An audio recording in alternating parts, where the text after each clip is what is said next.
بسم اللہ الرحمن الرحیم۔ ایک شخص نے اپنی نوجوان اور خوبصورت بیوی کے کہنے پر اپنی ماں کو گھر سے نکال کر گدھا گری پر مجبور کر دیا۔ بوڑھی ماں بیچاری ایسے قسم پرسی کے حالات میں 2 دن میں ہی مر گئی۔ وقت کے بادشاہ نے خواب دیکھا اور خواب میں ایک بزرگ نے بادشاہ سے اس آدمی کی طرف اشارہ کرتے ہوئے کہا کہ فلاں بستی میں اس شخص کو اپنے پاس بلاؤ اور اسے 100 اونٹ سونے کی اشرفیوں سے لاد کر دو۔ بادشاہ غور کرنے والوں میں سے تھا۔ اسے پتہ چل گیا تھا کہ اس کا خواب عام خواب نہیں ہے اور کسی بات کی طرف اشارہ ہے۔ چنانچہ اس نے اپنے دانا وزیر کو اپنا خواب بیان کیا۔ وزیر نے بادشاہ سے کہا، بادشاہ سلامت، اگر اس بستی میں وہ آدمی رہتا ہے جو آپ کو خواب میں بتایا گیا ہے تو آپ کے خواب میں ضرور کوئی حکمت چھپی ہے۔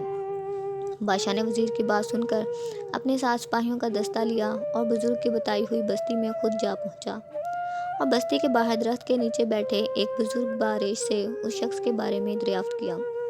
تو بوڑھے نے بادشاہ سے کہا، وہ کوئی اچھا انسان نہیں ہے، وہ اپنی ماں پر ظلم کرتا تھا اور اس کے ظلموں کی تاب نہ لاتے ہوئے اس کی بوڑھی ماں دنیا سے رخصت ہو گئی۔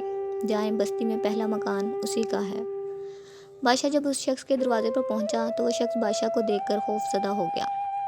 اسے لگا کہ بادشاہ اب اسے اس کے اعمالوں کی سزا دے گا، مگر بادشاہ اسے اپنے ساتھ محل لے کر آیا اور اسے 100 اونٹ سونے کی اشرفیوں سے لاد کر انعام کے طور پر دیے، جنہیں پا کر ظالم کی تو لاٹری لگ گئی۔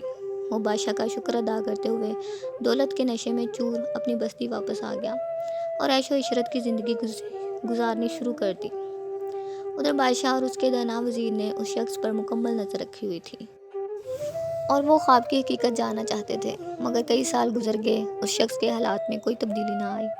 وہ عیش و عشرت اور شباب و شراب میں ڈوبا اپنی خر مستیوں میں مصروف زندگی گزار رہا تھا اور پھر ایک دن نشے میں اپنے ہی گھر کی چھت سے نیچے گرا اور مر گیا۔ بادشاہ کو جب اس کے مرنے کی خبر ملی تو وہ واپس اس شخص کی بستی میں گیا اور پھر بستی کے باہر درخت کے نیچے اسی بوڑھے بارش سے ملا جس نے اسے اس شخص کا پتہ بتایا تھا۔ بوڑھے نے جو اہل علم تھا بادشاہ کو دیکھا اور بولا، جس دن میں نے آپ کو اس شخص کی شکایت لگائی تھی، میں چاہتا تھا کہ آپ اسے سزا دیں تاکہ شاید اس کے گناہوں کی کچھ تلافی ہو جائے، مگر مالک کو کچھ اور ہی منظور تھا۔ بادشاہ نے بوڑھے سے پوچھا، مالک کو کیا منظور تھا؟ محترم، بوڑھا بولا، اس دن آپ نے اسے سونے سے لدے ہوئے اونٹ عنایت کیے تو مجھے پتہ چل گیا کہ رب کائنات نہیں چاہتا کہ یہ شخص توبہ کے قریب بھی جائے، اور پھر ایسا ہی ہوا۔ دولت کے نشے میں چور ہو کر وہ ہر چیز بھول گیا۔ آسائشوں نے اسے نہ تو اس کے خالق کو یاد کرنے دیا اور نہ ہی کبھی اسے اپنے کیے ہوئے کاموں پر ندامت ہوئی، اور اسی عیش و عشرت میں اس نے کبھی توبہ نہیں کی اور ہلاک ہو گیا۔ شکریہ۔